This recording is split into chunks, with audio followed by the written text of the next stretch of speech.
ingeniero químico, es parte de RENAMA, que es la Red Nacional de Municipios y Comunidades que fomentan la agroecología, y es un conocedor del tema de las derivas de agroquímicos. Yo soy Alessandro Tamburi y también formo parte del grupo de vecinos que estamos organizando este ciclo de charlas. Así que bueno, buenas tardes, Marcos. Si querés presentarte acá con la gente.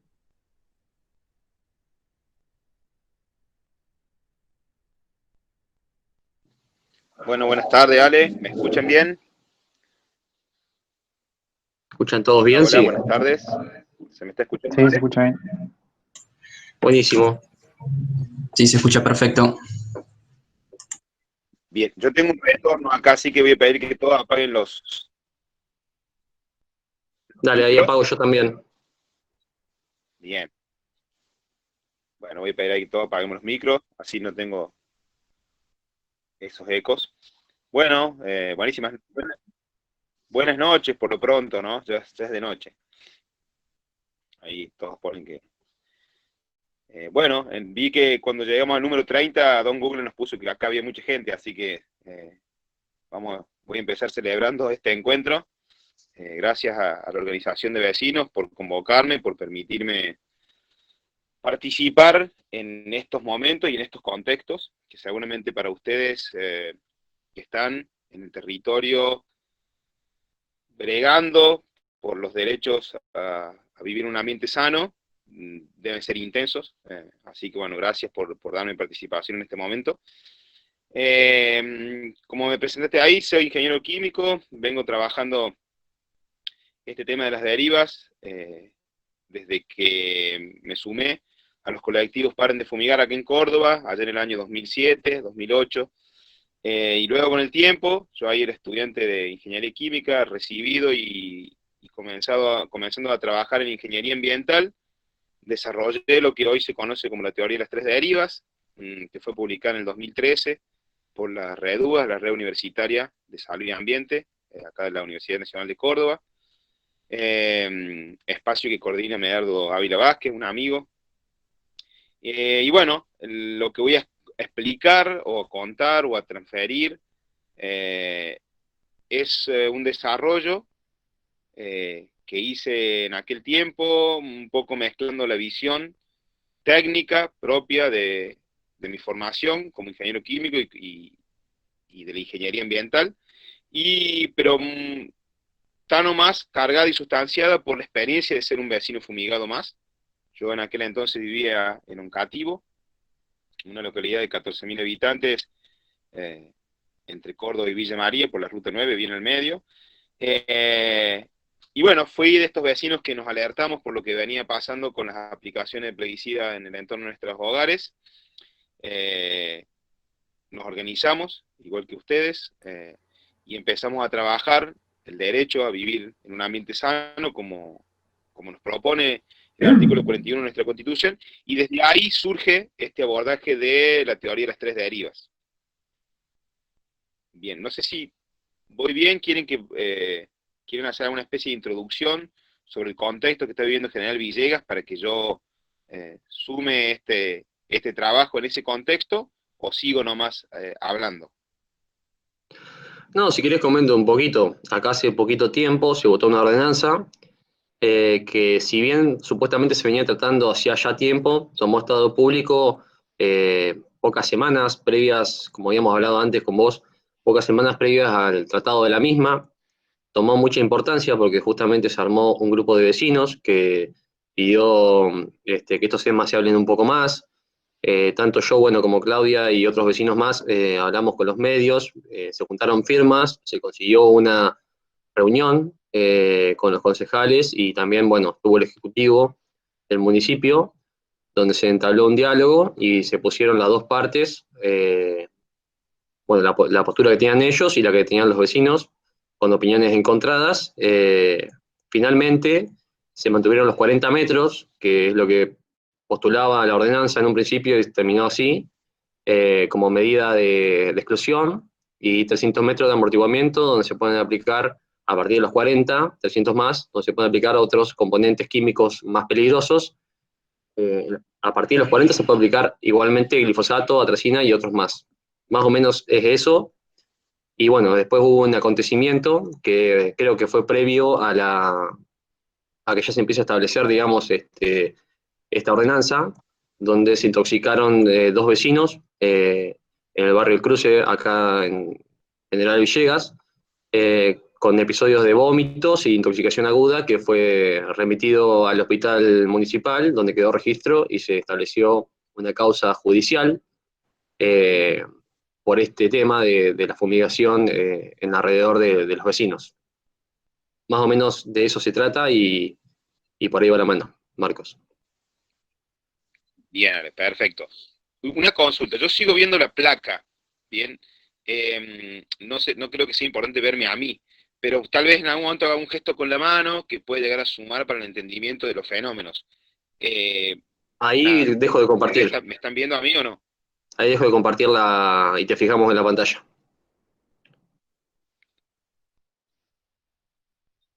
A ver, porque de vuelta insisto que no es interesante verme a mí, y aparte estoy en un contexto medio oscuro en mi pieza, pero por ahí puedo hacer algún gesto con la mano que pueda sumar al entendimiento. Bien, Está bueno, bien, ahí entonces estamos. trataría de...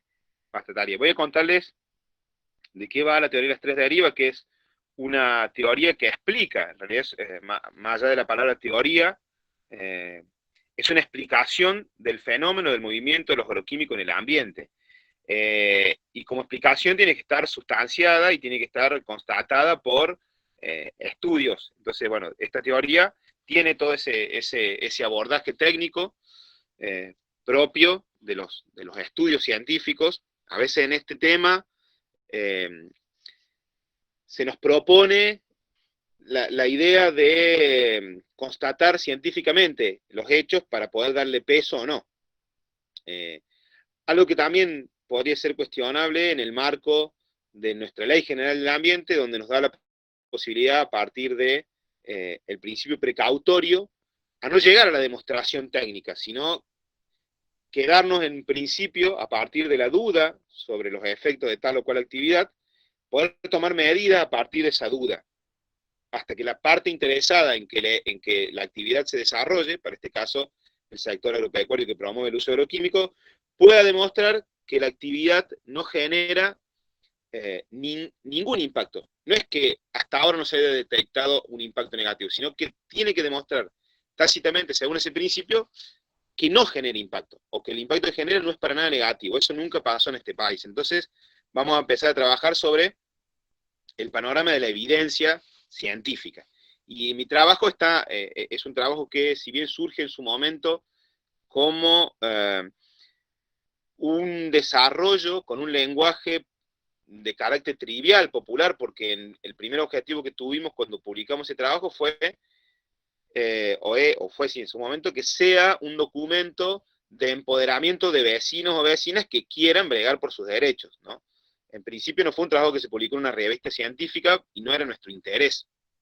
Seguramente podríamos haberlo hecho, pero no era nuestro interés. Yo además tampoco tengo mucha relación con el ámbito académico, siempre me desarrollé en el ámbito independiente, entonces en aquel momento se publicó este trabajo por un medio sí de la Universidad Nacional de Córdoba, como es la REDU, la Red Universitaria de Salud y Ambiente,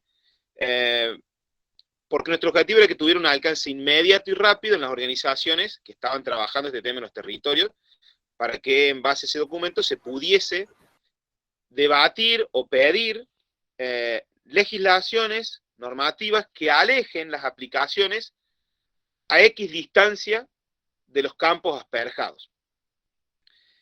¿Por qué es importante entender la deriva? La deriva, que es el nombre técnico que se le da al movimiento de los agroquímicos en el ambiente. Cuando digo ambiente voy a hablar primero de tres matrices principales, como son las matrices ambientales, que es aire, suelo y agua. Hay más matrices ambientales, como la biología, ¿no? Pero con esas tres yo puedo entender la parte más gruesa de este fenómeno. Cuando el agronegocio trata de hablar de la deriva de agroquímico, dice que ha demostrado en sus estudios que los agroquímicos, luego de ser asperjados, de ser arrojados al ambiente por un pulverizador terrestre o uno aéreo, llega no más allá de 100 metros Cuando digo 100 metros estoy diciendo una locura para los estudios que ha hecho el agronegocio. Tiene estudios que demuestran, según ellos, que una aplicación bien hecha, entre comillas, y todas estas comillas las voy a retomar en la explicación, que una aplicación bien hecha terrestre generaría una deriva no mayor a 11 metros para algunos estudios, no mayor a 64 metros para otros estudios, y que una aérea rondaría por los 90 metros o 100 metros, siempre y cuando, según ellos, las cosas se hagan bien. Para poder entender qué está haciendo el agronegocio con esos estudios, o por qué dice esos números, que son, desde mi punto de vista, impropios, falentes, por poner palabras técnicas y agradables, desopilantes, por ponerles palabras más triviales y hasta poéticas. Porque lo que el agronegocio solo está tratando de entender es qué hace una gota de agua viajando en el aire en tales condiciones. Y se queda con esa idea de deriva, con la idea de cuánto se mueve una gota de agua. Y este es uno de los puntos más críticos de ese abordaje. En mi trabajo yo demuestro, y ese trabajo está, ustedes si ponen en Google ya, Marcos Tomazoni deriva, van a bajar la página en Redu, el trabajo completo, y lo más probable es que parezca un PDF, para que ustedes lo puedan leer.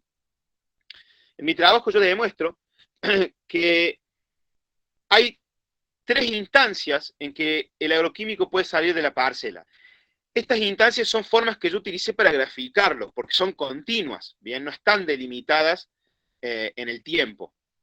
No es que termina una y empieza otra, sino que fue una estrategia mía, que ni siquiera la pensé, surgió así, para poder graficar, para que las personas que a veces no comulgamos con lenguaje técnico, podamos tener una referencia mental, visual, gráfica, de qué está pasando con las sustancias químicas que se arrojan en el ambiente, para el caso de los agroquímicos. Este tema es un tema extremadamente técnico, tiene una cuota parte muy técnica, porque tenemos que hablar de moléculas, tenemos que hablar de sustancias que son, en su dimensión, invisibles al ojo humano. Y acá tenemos que recordar, para los que están acá presenciando esta charla y han pasado por la formación de la secundaria, de la escuela pública, para quien no, lo cuento, una molécula es la unidad que constituye a una sustancia más pequeñita, la unidad más pequeñita. Y esa unidad pequeñita es tan pequeña, primero que es invisible al ojo humano, que si yo agarrase una gotita, ahora quédense con este gráfico, si yo agarro una gota, a ver que hay un mensaje, bien, si yo agarro una gota de agroquímico asperjado, una gota que sea visible al ojo, imagínense una gota que tenga, cuando digo 200, voy a decir 200 micrones, pero es una gota parecida al tamaño de la cabecita de un alfiler, bien, del alfiler más pequeñita, ¿no? De la punta del alfiler. Si esa gota yo la agrando al tamaño de General Villegas, la molécula de agroquímico de glifosato, para llamar a alguno, 2,4-D, atracina, de cualquier agroquímico, la molécula, si yo agrando la gota de agroquímico al tamaño de todo General Villegas, la molécula tendría el tamaño de una pelota de tenis, de una naranja, de una manzana.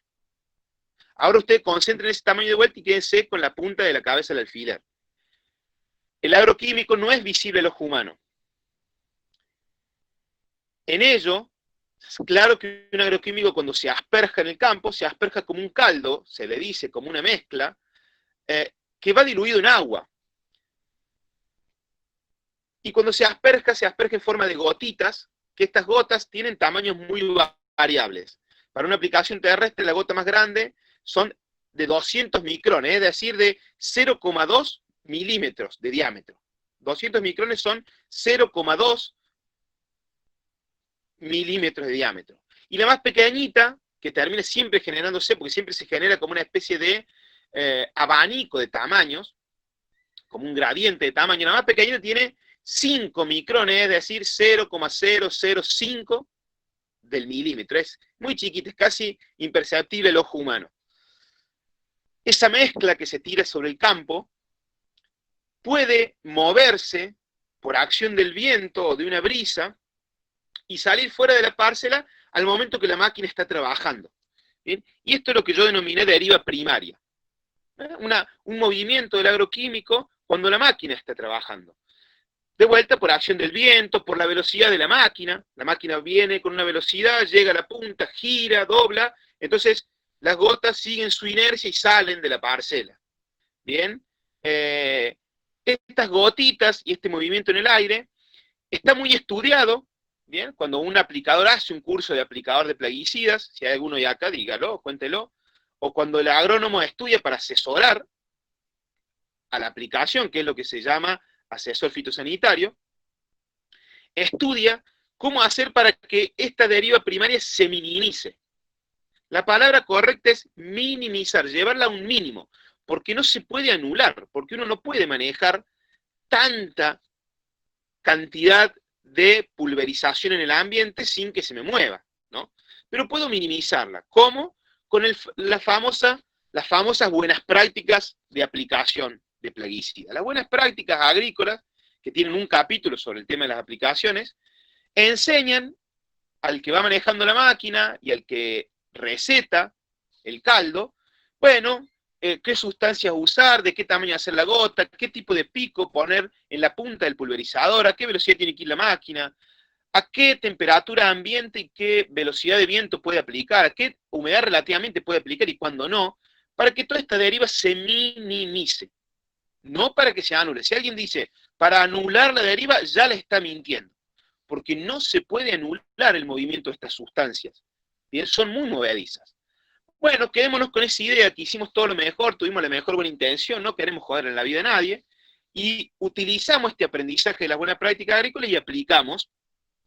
Bien, entonces logramos que la mayoría del caldo asperjado quede en el campo, como si yo agarrase, si yo pudiese verlo el campo, vería todas gotitas que han rociado la planta, pero que también cayeron en el suelo. Porque ustedes sepan que cuando yo aplico un herbicida, la máxima eficiencia que puede tener mi aplicación, la máxima, pero aún haga todo bien, es de el 30 al 40%.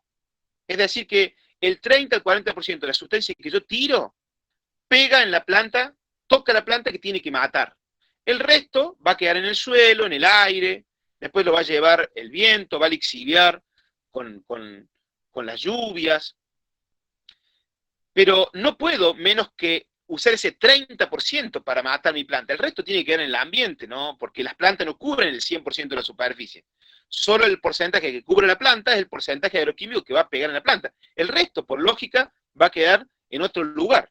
Imagínense cuando esto lo llevamos a insecticidas, que lo que yo tengo que matar o tocar es un bichito diminuto que ocupa en mi campo, voy a decir un número muy mío, muy loco, entre el 1% de la superficie. O sea que el 99% de lo que yo tire no va a pegar en el bicho, pero lo tengo que tirar igual, no hay forma, no puedo zafar de no tirarlo. Entonces yo estoy tirando una carga de agroquímico que no va a pegar en el blanco y le va a pasar algo en el ambiente. Y acá empieza la parte más fuerte de mi teoría o de mi visión, que es la idea de la deriva secundaria, que es lo que pasa cuando se va la máquina. Ya no está la voluntad humana, ya el aplicador ya no puede hacer nada sobre el campo. Asperjó, tiró todo su caldo, se fue a su casa, mató todo lo que tenía que matar, dijo que el aplicador, el ingeniero agrónomo asesor y el dueño del campo están felices porque realmente lograron el objetivo comercial de matar la planta o el insecto o el hongo para el cual se tiró la sustancia. Pero acá pasa la parte más importante de el efecto negativo de las aplicaciones que no tiene forma de controlarse, y es que ese caldo que quedó esperjado en el campo, por acción de la radiación solar, de la temperatura ambiente, de la humedad relativa ambiente, de la reversión térmica, por efectos climáticos, casi que le diría extremadamente razonables, lógicos y de un sentido común tan alto, que con un mínimo ejemplo yo se los voy a demostrar, ustedes van a cabecear conmigo, lo van a razonar junto conmigo, por acción de esas variables climáticas, esa gotita que quedó en el campo se volatiliza, pasa a fase gaseosa. Y si el agua de la gotita pasa a fase gaseosa, el agroquímico pasa más rápido, porque los agroquímicos en su mayoría, por la familia química de la que provienen, que es la familia de la química orgánica, tienen muchísima afinidad con el aire. Tienen más afinidad con el aire y con el agua, la mayoría. Excepto las sales, la mayoría de agroquímicos tienen muchísima más, el 2,4-D, la atracina, el clorpirifos, tienen muchísima más afinidad, les gusta mucho más estar en el aire que estar en la gotita. Pero como la gotita se les evapora, ¿bien? Estas sustancias, estos compuestos que son invisibles al ojo humano, quedan sobrenadando en el campo a las horas.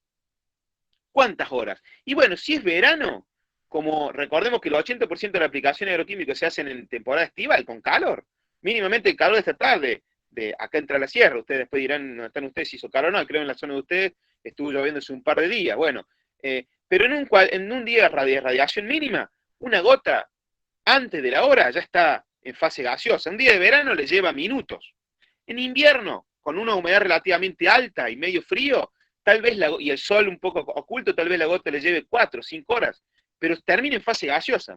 Miren lo que le estoy relatando, usted imagínense que agarran un aspersor de agua chiquitito en su casa que tengan, un spray, y salen al patio y rocían la tierra y rocían una planta. Miren esas gotitas y vengan a verla a la hora, ¿bien? Y se van a dar cuenta, que en un rato la gota no está más, se evaporó, pasó a fase gaseosa. Si en esa gota hubiese habido agroquímicos, esos agroquímicos estarían mucho antes que la gota, que el agua en fase gaseosa. Entonces, a la hora de que se va la máquina, yo tengo ese 90% que no dio en el blanco para el caso del insecticida, el 60-70% que no dio en el blanco para el caso del herbicida, sobrenadando, flotando arriba de la parcela. ¿Bien?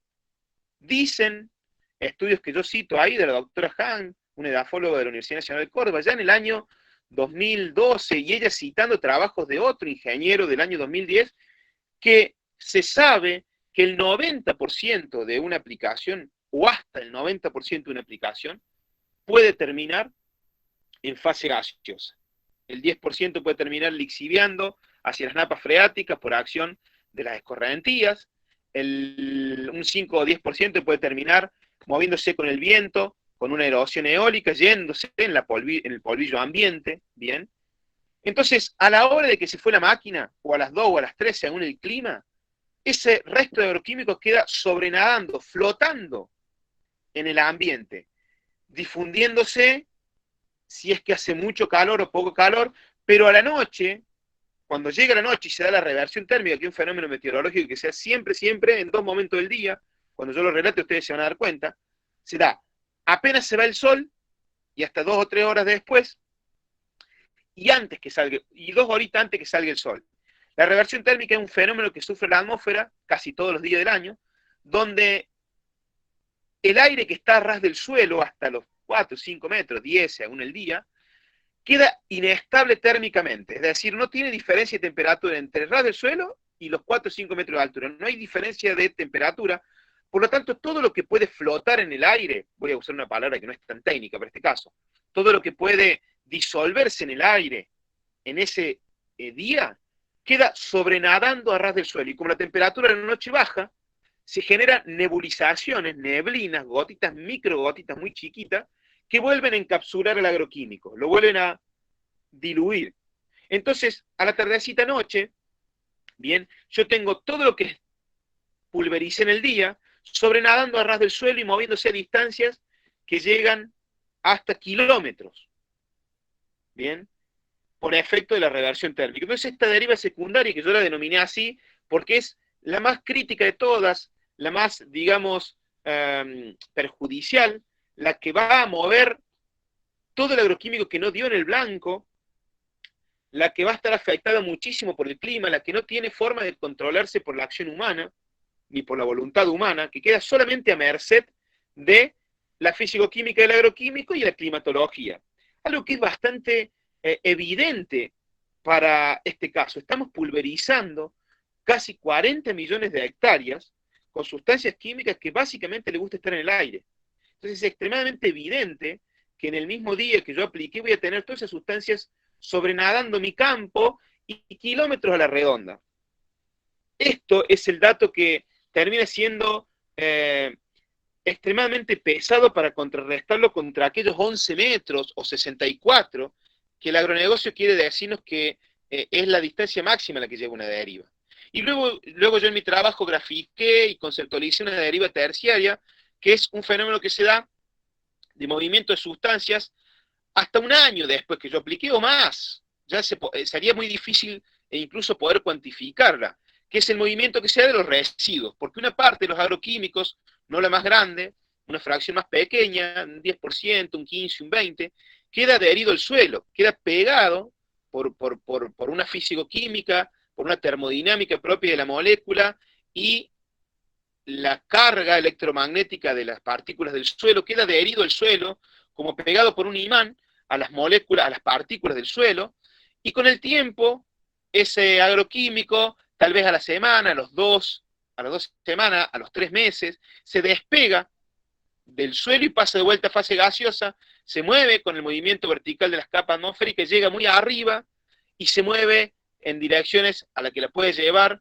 el movimiento de las capas elevadas de la atmósfera, o el viento, o las partículas del viento, y cae kilómetros más allá del campo que se asperjó, y vuelve a quedar adherido al suelo, y vuelve a despegarse a los 2 meses, y vuelve a subir, y vuelve a caer.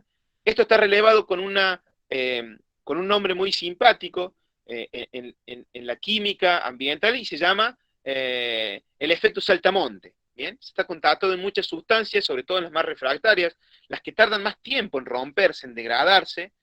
Ejemplo, el endosulfán, que está ya demostrado que dura años dando vuelta en el mundo con esa forma, y hay constatado un movimiento que sufren este tipo de sustancias.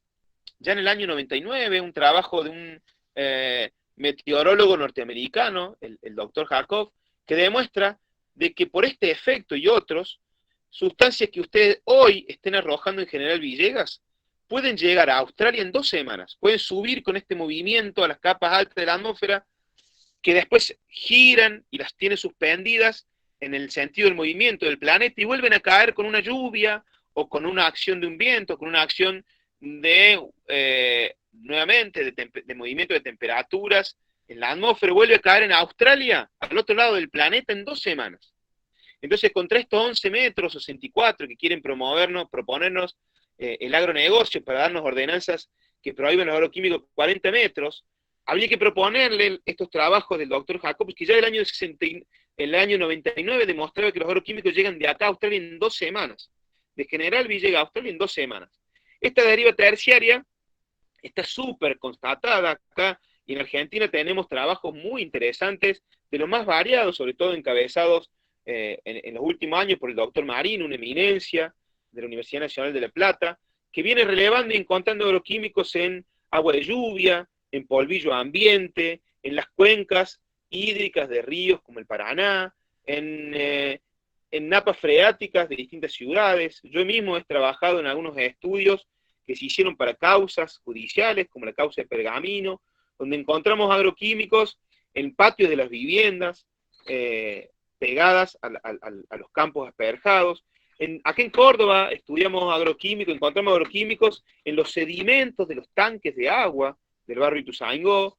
En la causa del barrio Ituzaingó, de la que fui testigo en el año 2012, en la primera causa donde terminaron siendo condenados un productor y un aplicador, la defensa de estos productores, para demostrar que ellos no habían sido los responsables de la contaminación del barrio, nos llevaron una muestra de agroquímico que se había encontrado en el Parque Sarmiento, que para los que conozcan la ciudad de Córdoba es el parque más emblemático del centro de la ciudad de Córdoba. Agroquímico encontrado en el centro de la ciudad de Córdoba, ¿no? Que un lugar que estaba a una distancia del campo fumigado más cercano a más de 30 kilómetros, ¿bien? Entonces, claro, después tenemos trabajo de la Universidad Nacional de Río Cuarto, que puede medir y constatar daño genético en poblaciones periurbanas, donde demuestra que a los 1400 metros de un campo fumigado ya es estadísticamente significativo el daño genético de los vecinos, que están a 1400 metros de ese campo, ¿no? Sumando una constatación técnica y una evidencia científica a todo este fenómeno de derivas, que en mi trabajo yo grafico con esta idea de la deriva primaria, secundaria y terciaria, ¿no? Como una forma de entender de que estas sustancias no se van a quedar nunca quietas porque no están hechas para quedarse quietas. No hay forma de que yo pueda aplicar plaguicidas y estos plaguicidas se queden quietos. Voy a demostrar esta teoría o este fenómeno de la deriva secundaria, que tal vez sea el más crítico, porque nuevamente puede mover hasta el 90% de un agroquímico a distancias siderales de más de 20 kilómetros a las horas de que se fue la máquina. Si ustedes, los que están acá, viven en alguna ciudad que tenga cercano algún feedlot, alguna producción porcina, ¿no? Donde la generación de olores es muy evidente, piensen a qué distancia esos olores pueden detectarse, sobre todo a la tardecita, me van a decir ustedes, o cerca de la noche, porque sepan que no es porque en ese momento pasó algo distinto más que la reversión térmica. Los olores siempre son presentes, tanto de estas sustancias escatológicas, como son los olores de un feedlot, como el olor de un humo, de la quema de un basural o de alguna industria, son presentes la tardecita noche cuando se va el sol, por la reversión térmica que, como les mostré recién, imposibilita que lo que caiga en ese momento a la atmósfera pueda subir o bajar. Entonces queda sobrenadando y moviéndose con pequeñas brisas a distancias muy lejanas, pero por lo general siempre los feedlots están a 5 kilómetros del centro de la ciudad y uno detecta ese olor. Si yo detecté el olor de un feedlot, de un basural, de cualquier industria a 5 kilómetros, 10 kilómetros de mi casa, es porque es la mejor demostración que la deriva de un agroquímico puede llegar 5 kilómetros más. Porque la familia de moléculas de los olores de un feedlot, como son las amidas, los mercaptanos, que son moléculas de la química orgánica del mismo tamaño y componentes básicos que los agroquímicos. Son moléculas que tienen entre 10 y 30 átomos, carbono, hidrógeno, nitrógeno, halógenos, ¿bien? Que tienen esos mismos pesos, por eso todas se comportan muy parecidos. Yo recuerdo viviendo en un cativo, hay días donde se sentían los olores de la fábrica militar de Río Tercero que está a 60 kilómetros de un cativo. Era re evidente ese olor que venía de esa fábrica, ¿no? Y si ese olor llega a esa distancia, que es muy común porque son sustancias, en Río Tercero está Tanor, que es una de las fábricas, una de las mega industrias que produce glifosato, entre otras moléculas, pero produce otra serie de organoclorados que son los más sensibles a los olores. El glifosato no es una molécula que tenga un olor detectable bueno, un olor de simple detección, pero todo el mundo de los órganos clorados sí, las permetrinas, el endosulfán, son sustancias que tienen una detección a la nariz muy, muy palpable y tienen este comportamiento, ¿no? Pueden moverse distancias que siempre pueden superar los kilómetros en contexto de una deriva secundaria y a las horas de una reversión térmica. Cada una de estas derivas tiene su abordaje, que en mi trabajo lo pueden ver. Voy a ir cerrando la idea acá, que es la idea madre, para empezar a responder preguntas. Pero quiero que se queden con esta idea. La deriva secundaria, que es la más compleja de todas, la más tóxica, la más insidiosa, porque nuevamente puede arrastrar y mover hasta el 90% del producto aplicado, y no hay forma que pueda controlarse porque es solamente función del clima. Esta deriva, que puede llegar a la distancia más grande, porque siempre se encuentra en la noche con la situación de reversión térmica, es la más problemática y es la que nos lleva a la urgencia de regular las aplicaciones de plaguicidas en los periurbanos cuanto mínimo, ¿no? Entonces si alguien me pregunta, bueno Marcos, como viene sucediendo cuando me llaman para este tipo de charla, ¿a qué distancia tengo que yo, debería los estados, los pueblos, las comunas, los municipios dejar las aplicaciones? Y bueno, cuanto más mejor. 40 metros es irrisorio, no tiene ninguna incidencia estadística para el caso. Vean, en un trabajo que hicimos en una causa judicial, no lo puedo nombrar porque está bajo derecho bajo secreto de sumario, medimos los residuos, había un par de campos en conflictos, medimos los residuos de plaguicidas del campo y los mismos residuos los medimos en varios patios que estaban frente y a alguna distancia prominente de este campo, 100 metros, 200, y encontramos que los residuos de plaguicidas, los mismos que medimos en el campo, se encontraban entre 10 y 100 veces más concentrados en el patio de los vecinos que en el campo.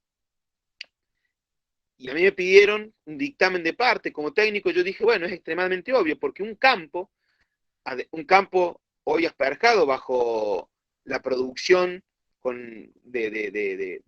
bajo la producción de granos transgénicos o de barbechos químicos, son campos que quedan mucho tiempo expuestos a la radiación solar, y que cuando viene el primer laboreo tienen posibilidad estas sustancias químicas que quedaron adheridas al suelo de degradarse por acción del sol, de la radiación solar, de la humedad ambiente, de la temperatura ambiente, pueden degradarse. Pero en los patios no, porque en los patios hay sombra, en los patios no hay tanta acción del viento, hay materia vegetal, hay pasto. Entonces en el patio las sustancias químicas se van concentrando sin tener el mismo efecto de degradación que tienen en un campo. Entonces hasta ese punto el campo, hasta esta descripción, los campos fumigados son nocivos para nuestros patios, ¿bien? Incluso hasta en ello. Con esto digo, si sabemos que ya existe la agroecología, que tenemos súper desarrollado en este país la agroecología, y soy miembro de RENAMA, y lo digo en primera persona por participar del proceso mismo de transición agroecológica, digo agroecología, digo biodinámica, digo permacultura, agricultura regenerativa, agricultura sinérgica, puedo nombrar agricultura natural, una veintena de alternativas técnicas para avanzar con producciones que no solo garanticen el derecho, no solo nos ayuden en el no uso de agroquímicos y no uso de transgénicos, sino que ayuden a restituir la salubridad de los suelos y en ello producir alimentos sanos para el consumo de nuestras localidades. A mí no me queda ninguna duda que la urgencia de toda comunidad es avanzar en alejar estas sustancias lo que más se pueda de una población. Me quedo con la distancia mínima de los 1.400 metros que tiene constatada la Universidad Nacional de Río Cuarto en los estudios de daño genético a las poblaciones, porque hablar de cuánto llega una deriva, hasta ahí no hay vida, no hay personas, no parecen datos hasta muy duros y técnicos hablar de moléculas. Pero cuando yo digo que al que se le mide el daño genético es a mí, o a mi hija, o a mi compañera, ahí ya sí me preocupa. Yo mismo fui un vecino que se midió daño genético en un cativo en el año 2010, y soy a los que peor les dio en degradación de mi genética, y yo viví en ese momento a 2.000 metros del campo más cercano. Entonces lo digo con conocimiento de causa, lo digo en primera persona, lo digo como técnico, pero más lo digo como vecino, y más lo digo como ciudadano de una nación que tiene en su constitución un artículo que me da el derecho a no respirar esta sustancia, a no dudar de tanto movimiento. Así que bueno, paso palabra a ustedes para que empecemos las preguntas, o bueno, el intercambio, y bueno, agradezco este momento, ¿no? Y bueno, me quedo ahí abierto Muchas gracias, Marco. La verdad que muy claro todo lo que comentaste. Es realmente así. Hay varias dudas acá que plantean los vecinos. Bueno, acá comentan el clorpirifos no está prohibido, y no está prohibido. Se puede aplicar en el campus, no se puede aplicar en zona urbana. Mirá, te voy a decir algo, te voy a contestar algo muy interesante sobre el clorpirifos. El clorpirifos fue prohibido en el año 2008 por el Ministerio de Salud para usarlo en cualquier formulado que esté en contacto con un ser humano, por el Ministerio de Salud de este país, año 2008, el clorpirifos fue prohibido. Pero SENASA, que depende de la cartera de Economía, del Ministerio de Economía, muy interesante, porque SENASA no depende de Agricultura, depende de Economía, lo tiene autorizado para la aplicación en las 40 millones de hectáreas de este país. Una paradoja total. Una de las sustancias también que presenta mayor capacidad de deriva y de volatilización, ¿no? También estuve leyendo sobre este compuesto y tiene daños irreversibles a nivel neurológico. Es bastante interesante de leer e informarse. Sí, ya fue prohibido en varios países para la agricultura. Acá es el tercer agroquímico más utilizado. Después, acá, en Entre Ríos dice fumigan de madrugada. ¿A qué se debe? Se puede ver a muchas causas. Una que puede ser muy lógica, que para que la eficiencia de la aplicación sea óptima, está bueno que se fumigue de noche. Miren lo que voy a decir. para que la eficiencia de la aplicación sea óptima, está bueno no aplicar con temperatura ambiente alta. Pero el fenómeno de empezar a aplicar en horarios nocturnos comenzó por escapar a la visibilización de los vecinos, y esto es así, ha sido en todo el país, siempre así. Bueno, acá Rosario pregunta, si hay olor a moléculas, si hay olor, ¿hay moléculas del producto? ¿Se puede usar algún trazante o indicador para observar presencia de agroquímicos, por ejemplo, en la ropa del aplicador? Bueno, a ver, lo que pasa es que meterse en el plano ya de los trazadores o de la constatación científica es meterse con estudios de laboratorio que tienen dos complejidades. Uno, económico, son extremadamente caros hacer estudios de laboratorio para descubrir agroquímicos y medirlos, pero más complicado aún es que tomar una muestra de agroquímico en distintas matrices, ya sea suelo, una ropa, agua, materia vegetal, es extremadamente complejo, porque los agroquímicos, como yo describí, son de las sustancias químicas más movedizas en el ambiente y en el tiempo. Bien, son muy inestables en algunos casos, algunas de ellas son inestables. Entonces, para graficarlo, cuando uno toma una muestra, lo que está intentando hacer es sacar una foto al ambiente. Y esa foto, a partir de que yo la saqué, tomé la muestra, se va alterando en el tiempo, hasta llegar al laboratorio, bien, que por lo general los campos del laboratorio están distantes, y tal vez no fue la foto bien sacada. Cuando la gente quiere tomar muestras para entrar en casos judiciales, yo por lo general hago un asesoramiento muy minucioso, primero para desalentarlo, porque entramos en una lógica que es muy rara, que es un vecino tratando de encontrar algo que es invisible y que es extremadamente movedizo. Entonces, si no tenés muy en claro la dinámica del agroquímico con el ambiente, el clima, el suelo y todo lo que está pasando, bien puede que saques la foto y no encuentres nada de algo extremadamente evidente. Entonces, lo que hace falta, que la mayoría de leyes provinciales lo tiene y ningún estado provincial lo cumple, es monitoreo, que es sacar fotos en periodos de tiempo regulares, con criterios definidos para poder relevar la situación en el tiempo, es decir, tratar de ver la película en vez de la foto. Sacar siempre fotos regulares, una vez cada 15 días, una vez por semana, siempre en el mismo lugar, a la misma hora. De esa forma yo podría tener alguna especie de idea de la película completa. Es un terreno de vuelta muy fangoso, muy difícil el de la toma de la muestra. Volviendo al ejemplo, si se olió, ya se detectó en un nivel concentradísimo. Hay agroquímicos que el nivel olfativo, o sea, la concentración para llegar a una detección olfativa es elevadísima. La mayoría del tiempo estamos ingiriendo agroquímicos por piel, mucosa, nariz, lengua, ojos, en concentraciones minúsculas, digo, en concentraciones muy bajas, que no son detectables. Pero sí tienen efectos, como demostró Carrasco ya en sus trabajos, sí tienen efectos sobre la genotoxicidad, efectos sobre el deterioro de la salud a niveles crónicos, ¿no? Con una lógica crónica. Que es lo que SENASA no le interesa porque no categorizó los agroquímicos según la toxicología crónica, sino que los categorizó según la toxicología aguda. Vos dijiste que ustedes tienen una normativa que luego de los 40 metros permite aplicar ciertas sustancias y los 300 otras sustancias. Créanme que la diferencia entre las sustancias de los 300 metros y de los 40 no tienen nada de distinto respecto a la salud crónica.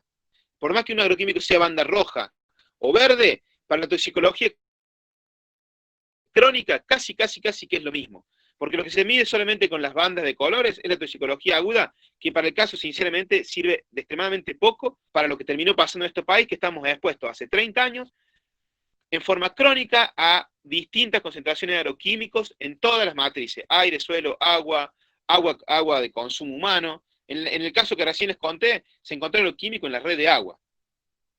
Bien, y seguramente si tomo una muestra de agroquímico en la red de agua de General Villegas, tal vez lo encuentre, tal vez no, pero ese tal vez es una foto nomás, tal vez sí lo encuentre, y tal vez lo encuentre y cuando lo quiera volver a buscar porque para constatar que se encontró, tal vez no aparezca, porque bueno, esto es así, pero si yo lo bebí un solo día y no lo bebí por 5, tal vez el efecto que a mí me haga sea igual de dañino porque porque si yo tengo un sistema inmunológico deprimido, con una poquita dosis en un momento puntual puedo,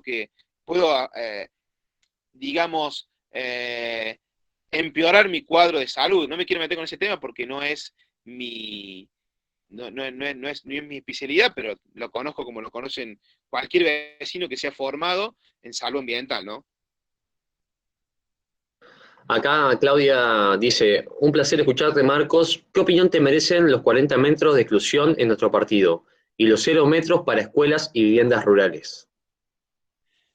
Bueno, que básicamente no van a garantizar el derecho, no van a garantizar el artículo 41 de la Constitución. No hay forma, no hay ninguna posibilidad que el agroquímico no supere esa barrera en la misma concentración que se arrojó el campo. No hay ninguna posibilidad técnica ni demostrable. De hecho, me gustaría saber por qué pusieron 40 metros, cuál es el fundamento técnico, porque hasta hay estudios de INTA que demuestran que los agroquímicos, bajo los estudios que hacen ellos, que son de lo más desopilante, como dije recién, esta palabra uso cuando ya me voy enojando, cuando estoy en la fase de apenas empiezo la charla, que estoy más cauto y que soy más técnico, diría falente. Vean, son unos estudios que el INTA Oliveros hizo con, yo hice hay un trabajo mío también que lo pueden encontrar, que se llama Crítica a los estudios de deriva hecho por INTA y el Ministerio de Ambiente, perdón, el Ministerio de Agricultura, donde muestro que se hicieron estudios de deriva o para constatar la distancia a la que llega una deriva, se usó como sustancia de simulación el sulfato de cobre. El sulfato de cobre, para graficarlo, es una molécula, una sal que está en el suelo, bien que está en muchos lados, que se suele usar para ahuyentar hormigas, que se suele usar, bueno, y lo que se hizo fue medir hasta dónde llegaba el cobre más 2, que es un cobre metálico, que es un átomo con una carga positiva, ¿no? Como una bolita muy chiquita, un átomo. Yo antes dije que los agroquímicos son moléculas del mundo de la química orgánica, son moléculas que tienen entre 10 y 30 átomos. Entonces imagínense algo que tiene entre 10 y 30 bolitas. Bueno, el cobre más 2 es solamente una de esas bolitas, pero que tiene una carga positiva como si fuese la punta de un imancito. Bien, y por ser metal es pesada, digamos. Así que al cobre más 2 no le gusta para nada, no hay forma de que el cobre más 2 esté en el ambiente, esté en el aire. Si lo está, lo estaría en forma de trazas, pero con una química que deberíamos apelar a la física cuántica para poder explicarla. Pero al cobre metálico no le pasa absolutamente nada con el aire, no puede generar deriva secundaria nunca. Es un metal que vuela con el agua y que si la bolita de agua con la que va, la gotita, se evapora en el medio, él se cae al suelo. Él no queda dando vuelta en el ambiente, él se cae al suelo. Bueno, con ese ejemplo, comparando el cobre más 2 con los agroquímicos, INTA Olivero generó un informe que dice que las derivas no llegan a más de 64 metros, porque lo que hacían era medir cobre más 2 en el suelo, ¿no? Una cosa técnicamente, no sé, ya no tengo palabras para poder entender por qué alguien haría eso para explicar qué cosa, ¿no? Entonces, hasta ese estudio diría que la deriva llegaría a 64 metros, o sea que ya ustedes con el general Villegas con 40 metros, ni siquiera estarían pasando el informe este desopilante del INTA y la deriva primaria hecha con cobre metal, y ve cómo comparó, como querer hablar del vuelo de las golondrinas viendo un chancho, más o menos, una cosa así, lo digo ya en cordobés, muy básico y de sobremesa, pero y lo tengo que explicar así porque me parece que nos urge verlo así. De hecho, otro trabajo para hablar de estas contrataciones de deriva que se usa para fundamentar zonas de exclusión de 100 metros, un trabajo que hizo el Ministerio de Agricultura en el año 2012, ¿saben cómo? Poniendo mosquitos, aplicadores, máquinas terrestres, a fumigar con agua, a aplicar agua, al lado de personas que miraban la aplicación y agarran tarjetas hidrosensibles, que son unos cartoncitos blancos, que cuando toque el agua, hidrosensible, miren la palabra, el nombre que tiene, que cuando el agua los toca cambian a una coloración rosadita. Entonces se ve la gota en la tarjetita. Se usan para otra cosa estas gotas, no se usan para nada de esto. Pero ellos nos dijeron, hicieron, como no sé, creo que fueron 11 experiencias en todo el país, hicieron 11 experiencias y dijeron que esas experiencias las terminaron viendo, no sé, 1000 personas, 1000 vecinos y vecinas, como si eso fueran una forma técnica de constatar algo, ¿no? Hacer que gente vea una tarjeta, y dijeron que como en toda esa experiencia se demostró que la deriva primaria no llegaba a más de 11 metros, con 100 sobraba. Pero solamente pudieron constatar a dónde llega una gota. ¿Qué tiene que ver eso con el paso de fase gaseosa de los agroquímicos, que son moléculas del mundo de la química orgánica? De vuelta, comparar la química orgánica de los agroquímicos con una gota de agua es como tratar de entender el vuelo de una paloma mirando a un topo haciendo un hueco dentro del suelo. Es lo mismo en términos gráficos, ¿no? Una cosa extremadamente tendenciosa, para ponerle un nombre categórico, ¿no? Para poner un nombre simpático, fue generar una evidencia científica de algo que no lo es, y no tiene forma de ser una evidencia científica. Entonces, la forma de mostrar una deriva de agroquímico es poner unos aparatos a tomar muestras de aire, como se hace en la industria, a través de unos cartuchitos muy específicos para esto, que hacen que el agroquímico quede retenido en ese cartuchito, y estas bombas que hacen pasar aire por estos cartuchitos están 24 horas haciendo pasar ese aire, y de esa forma se junta todo el agroquímico que pasó por el aire en ese cartuchito, y se lleva a un laboratorio, se desorbe en un solvente de agroquímicos, y ese solvente se hace pasar por unos aparatos que se llaman cromatógrafos líquidos, con detectores de masa, ¿bien? Y solo ahí se pueden encontrar estas moléculas que son invisibles al ojo humano. Perdón por irme a las ramas. Pero bueno, es como para que grafiquen ustedes de qué forma se nos encierra para no permitirnos, para no darnos el derecho a gozar de un ambiente sano, apto y equilibrado, como dice la Constitución en nuestro artículo 41. Los 40 metros no van a garantizar nunca que el agroquímico no llegue a la población. Anaí dice, ¿cómo se comportan los cócteles en el ambiente? ¿Hay estudios?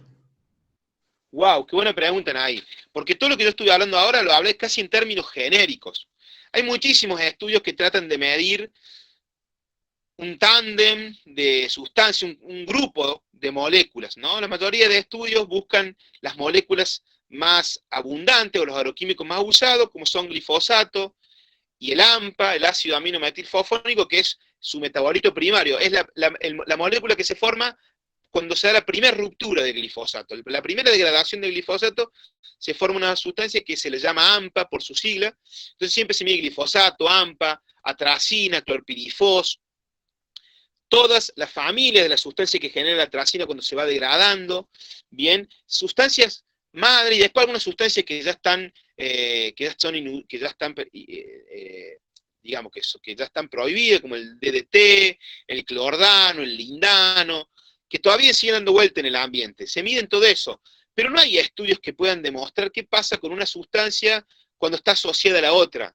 Porque los estudios de deriva y de movimiento agroquímico, hay unos estudios muy lindos de deriva secundaria en el estado de Ohio, en Estados Unidos, que hace una simulación matemática muy válida en el mundo de la química y de la física para determinar estos movimientos, que simula una aplicación de atracina en una cuenca sojera de Ohio y simula a dónde llega esa nube el día después.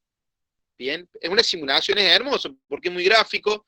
Hay un trabajo que yo presenté, hecho acá en la Universidad Nacional de Córdoba, de una simulación de una deriva secundaria en el barrio Ituzaingó. Véanlo porque es muy lindo, es muy gráfico, es terrible, ¿no? Porque se ve la nube, se grafica con un simulador que está reconocido, para este caso, el High Split, se simula el corrimiento de la nube, luego de la aplicación, una hora después de la aplicación del plaguicida en barrio Ituzaingó, con variables climáticas puntuales, ¿bien? Pero todo es con simulación de sustancias concretas, puntuales, porque cuando ya tenemos que empezar a entender cóctel, ya no hay estudios que nos estén llevando a estudiar cóctel. Ni siquiera hay muchos estudios que muestren cócteles en salud humana, ¿bien? Como que hasta eso nos están negando, ¿no? Como que ni siquiera todavía quieren reconocer el impacto que tienen cada una de estas demostraciones para sustancias puntuales y únicas, individualizadas. Mucho menos hay estudios a grandes rasgos sobre cócteles.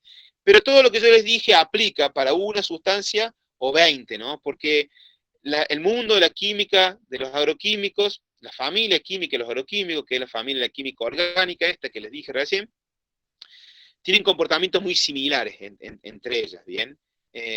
Bueno, eso, como que no hay muchos estudios de cócteles. Están apareciendo los primeros de sinergia, ¿bien? Que cuando uno estudia una o dos o tres sustancias asociadas, pero ya cócteles, hablar de 4, 5, 10, ¿qué es lo que pasa en el campo concretamente, ¿no? Al botalón del aplicador terrestre se le echan una veintena de sustancias, por decir una forma exagerada, pero sí entre 5 y 15 seguro, ¿no? Entre los 3 o 4 principios activos, más todos los surfactantes y coadyuvantes que el aplicador tiene que arrojar para que la gota sea estable, para que se pueda meter adentro de la planta, para que cuando toque el bicho lo pueda matar instantáneamente. Bueno, para una serie de objetivos se echan muchas sustancias en el botalón que, imagínense, si esto ni siquiera todavía está contratado en un laboratorio, imagínense lo que pasa dentro del campo cuando al productor o al aplicador no lo ve nadie, ¿no? Como que la idea del chorrito que siempre surge en términos risueños, ¿no? Cuando uno da estas charlas, bueno, sí, como el productor, el asesor fitosanitario le sugiere una dosis y el productor echa un chorrito, digamos, y le pone 2 o 3 chorritos más por la duda. Todo eso, además de haber generado una resistencia a los plaguicidas tremendo en este país, tremendo, que ha hecho que en los últimos 20 años el uso y la aplicación de agroquímico en el ambiente, que es lo mismo que decir que la carga de agroquímico en el ambiente, aumentara 1300%. Y es el mayor indicador de que por acá no va la cosa, ¿no? Hace 20 años que nuestro campo se comporta como un enfermo que tiene que ciclo a ciclo alimentarse con más medicamentos. Y llegamos a eso. Hace 20 años le damos una pastillita de medicamento a nuestro campo y hoy le estamos dando 13. ¿Bien? Y eso es el mejor indicador de que este modelo lo único que está haciendo es recargar al ambiente de agroquímicos que termina en ¿dónde? Bueno, en la salud de las poblaciones, en las napas freáticas, impactando negativamente, ¿no? En la salud, en el deterioro de los ciclos biológicos de flora y fauna, bien, en la degradación de los suelos, en la muerte de la microflora y la microfauna, en el deterioro de la nutrición de nuestro suelo, en el deterioro de la capacidad de nuestro suelo de degradar la sustancia. Y bueno, acá estamos, ¿no? Hablando siempre en forma reiterativa de un modelo que no ha hecho más que inmolarse en sí mismo, ¿no? Para generar, bueno, ya vamos a terminar con la misma, ganancias. Por eso me parece que el último mensaje de charlas de este tipo tiene que ser la agroecología, ¿no? Otro modelo que ha demostrado ser extremadamente más eficiente en términos productivos, extremadamente o determinantemente eficiente en términos de mejoramiento de la calidad del suelo y extremadamente noble para con el artículo 41 de nuestra Constitución de garantizarnos no solo convivir en ambientes que ya no tengan agroquímicos para respirar, sino en garantizarnos que los alimentos que lleguen a nuestra mesa sean los más dignos para nuestros hijos y para nuestras hijas. Alimento sin agroquímicos, con salubridad, con una genética fuerte, poderosa, con una energía vital que además de nutrirnos, nos energiza, nos vitaliza, nos permite una convivencia con la alimentación nueva, distinta, renovada, ¿bien? Que es un tema, un corolario. Yo estoy por este tiempo casi a punto de escribir un documento más que hable de la deriva cuaternaria, que es la deriva de agroquímicos que llega a nuestra vida a través de nuestros alimentos, procesados y no procesados, ¿no? Muchísima casuística en este país que demuestra cómo los agroquímicos que llegan a nuestra mesa, tanto hayan pasado o no por el mercado central, hayan pasado o no por la industrialización, pero que llegan a través de góndolas, bien, tienen una carga de agroquímicos tan elevada, que en algunos casos se nos rechazan cargamentos de alimentos en los mercados europeos por esta dosis de agroquímicos. Hay una deriva cuaternaria. Paso palabra. Acá Germán pregunta, ¿las autoridades de aplicación realizan los estudios periódicos de agroquímicos en calidad de aire o solo actúan ante denuncias?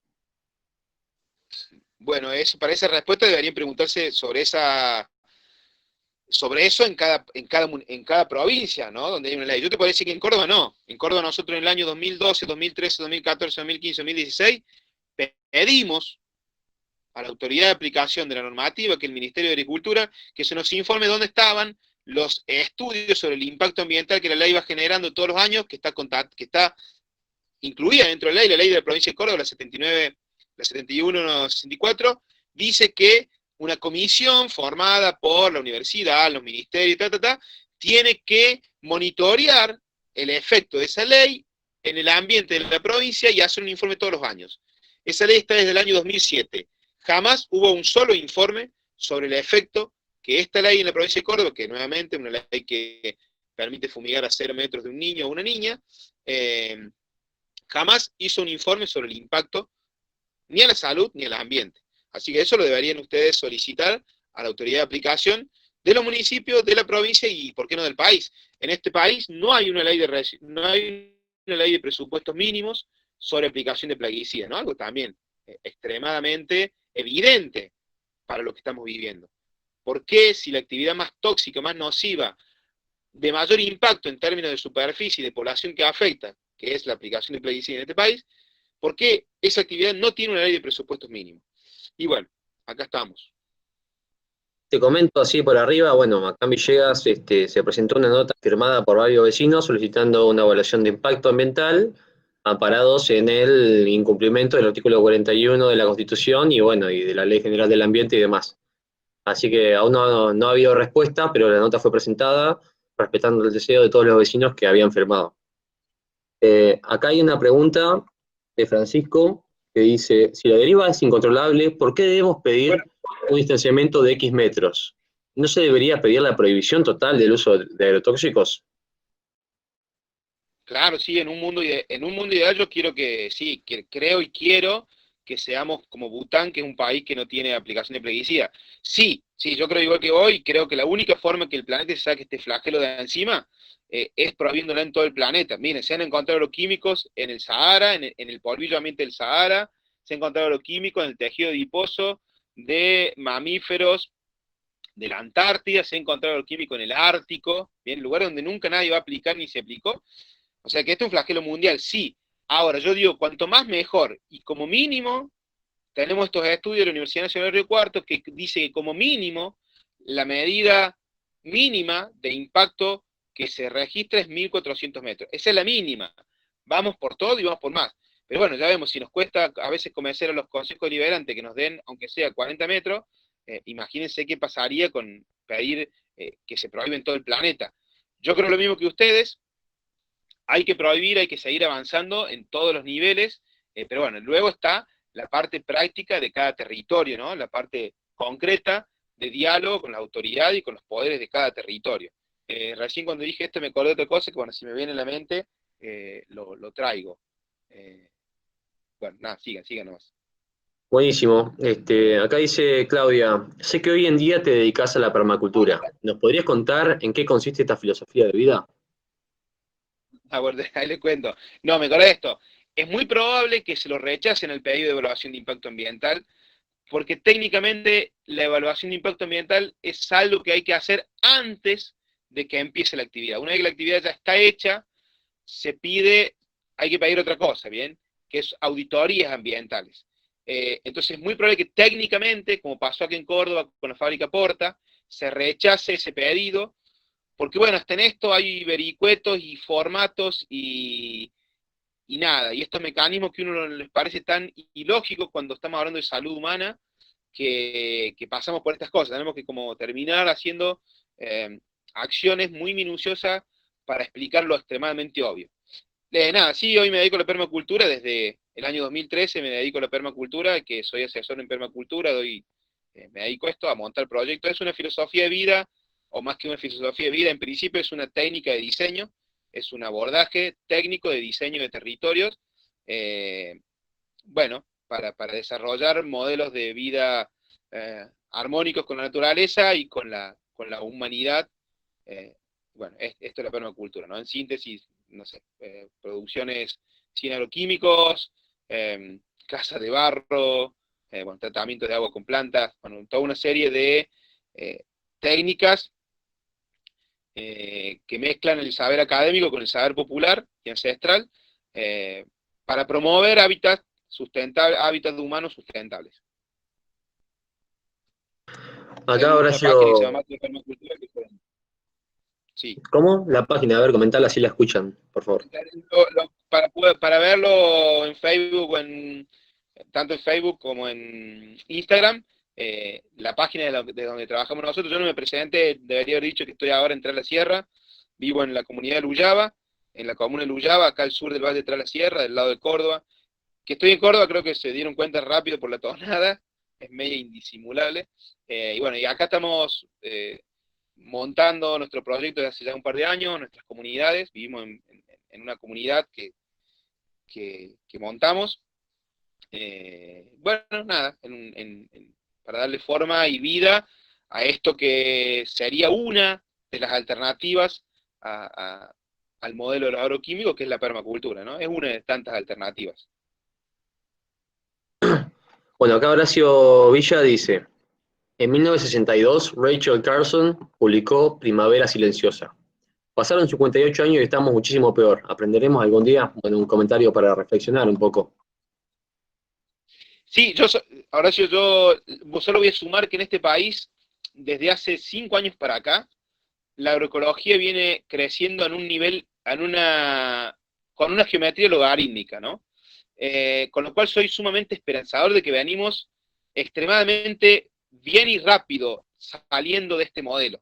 Porque ya me toca por ahí hablar de la parte esta, de la descripción digamos, de esta fenomenología que es bastante derrotista. Pero estoy en Renama ya hace un tiempo, vengo en la permacultura, vengo del movimiento de los pueblos fumigados, viendo y constatando, y pasé por el movimiento anti-Monsanto acá en Córdoba, viendo cómo desde hace 10 años para acá, no solo se están logrando ordenanzas en todos los territorios, sino que se están logrando en todos los territorios ferias agroecológicas, producciones agroecológicas, no de consumo de alimentos orgánicos, que vienen creciendo a una velocidad, pero logarítmica nuevamente. Y la misma agroecología en este país ya tiene revertida en estos últimos 10 años, bien, cerca de 300.000 hectáreas en todo el país. La biodinámica está en este país re fuerte desde hace muchos años. Argentina es el segundo productor mundial de productos orgánicos, que es otra cosa, que es algo que uno relaciona con la producción capitalista, pero bueno, es una producción que no tiene ni agroquímicos ni transgénicos. La UTT en este país viene creciendo a una velocidad dantesca también, que son productores y productoras de la agroecología para dar alimentos sanos en los mercados centrales de las grandes ciudades. Acá en Argentina, en Tras la Sierra, pandemia mediante, el nodo de consumo de alimentos orgánicos creció, de alimentos sanos creció 3 veces el volumen de consumo y de producción. El productor de la zona que más produce triplicó su producción en solo 3 meses. Entonces soy un esperanzador, un convencido y un entusiasta de que venimos extremadamente bien. Hay que también poner la lupa acá y agrandarla, ¿no?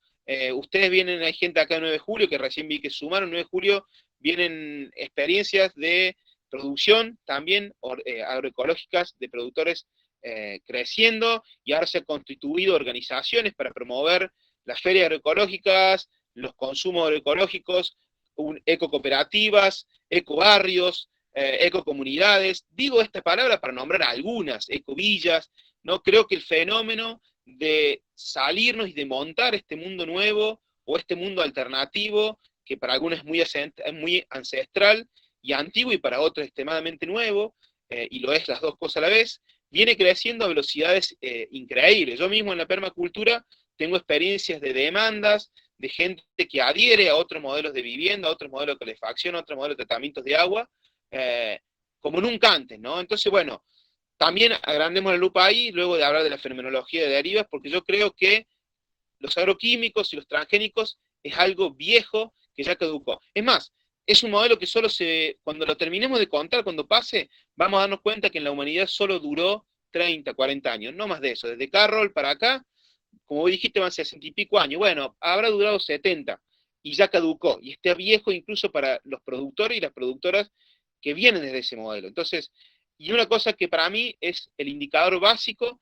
de la dinámica, de la agroecología, de la permacultura, de la biodinámica, que quien abre la puerta de estos otros mundos, de estas otras formas, no vuelve más para atrás. Entonces, no hay más, por eso crece logarítmicamente, y me quiero quedar con ese último mensaje, esa última, no ese último mensaje, pero sí ese subrayado. Subrayemos de que seguramente en General Villegas debe haber hoy organizaciones de vecinos que en paralelo a bregar por su ordenanza prohibitiva, ya están caminando la agroecología, ya están caminando modelos de feria, orgánicas, agroecológicas, producciones. Entonces también resaltar esa lupa. De hecho, sí, hay nodos también de alimentos orgánicos y sin agroquímicos, también provenientes de la agroecología, y se puede conseguir, se hace una vez cada tanto. Después, si quieren, pregunten a alguno de los vecinos que tienen los datos. Eh, bueno, acá Tomás pregunta, ¿promovería el uso de insecticidas de origen natural? Ejemplo, Spinosad. A ver, yo no soy quien para decir sí ni no, soy muy respetuoso en eso. Eh, Solo entiendo que este modelo del cual yo me encargo de hablar de los agroquímicos, podríamos hablar de los transgénicos, pero también podríamos terminar hablando del uso de la tierra, de la explotación rural, del uso del petróleo, de muchos impactos que este modelo tiene, que bueno, acá ya hay que hablar que son propios de la matriz del capitalismo. Bien, una matriz que bueno, sin hacer juicio de valor, solamente haciendo una lectura técnica de sus efectos, es por definición destructiva y por definición avanza sobre todas las libertades humanas. Digo las libertades básicas, salud, educación, vínculos familiares, armonía, paz. Bien. Entonces, todas las soluciones que van saliendo desde adentro de esa misma matriz, yo para mí, a largo plazo, vuelven a caer en el mismo efecto. Entonces, no sé si es una perspectiva de solo cambiar de insumo. La perspectiva que nos propone la agroecología es de cambiar de óptica, de forma de hacer de forma de hacer la agricultura. La agricultura tiene que cambiar y virar de ser una idea de insumos y reactor. Al suelo se lo hace ver como un reactor y como una industria donde yo pongo insumos y saco productos. Hay que salir de esa visión y ver al suelo de vuelta como un ser vivo, como un ser al cual lo tengo que entender como un ser vivo. A ese ser vivo que es el suelo, a la planta, que está arraigada y relacionada a ese ser vivo. Yo no soy quien para hablar ya de asesoramiento agroecológico, pero me quiero quedar con eso. Ese ser vivo que es muy completo y muy complejo y que es un ser, ya no se trata de alterarle los insumos, sino entenderlo distinto. Entonces con eso me voy alejando de la idea del reemplazo de insumos. Solo eso. Voy a hacer una cosa entre paréntesis, me quedan 6% de batería y puede que en un momento dado yo corte. Quedo así como cariñosamente en contacto porque si me corta, porque tengo que volver a otra habitación a enchufar, no tengo enchufe donde estoy en este momento, estoy en una pieza donde tengo energía solar y acá no tengo punto de carga del celu, lo digo risueñamente, pero bueno, si hay 2 o 3 preguntas que resuman lo que vienen, y si quieren que hagamos otra charla mañana, no sé, con las preguntas que den vuelta, o las que me... Bueno, te agradecemos mucho, no sé si te cortó o no, te quedaste tildado. Vale resaltar también que está Damián Marino presente, un referente en el tema, que fue nombrado anteriormente por Marcos, se encuentra trabajando en la Universidad Nacional de La Plata, y es un referente en el laboratorio en el tema. Así que bueno, muchas gracias Marcos, creo que se le cortó debido a la batería baja, y muchas gracias a todos los presentes que tuvieron su tiempo también para aprender un poquito más del asunto e involucrarnos en este tema social y productivo que tanto nos atraviesa, ¿no? Eh, Ahí Eduardo Martín Rossi compartió varios enlaces que quizá les interesen o no.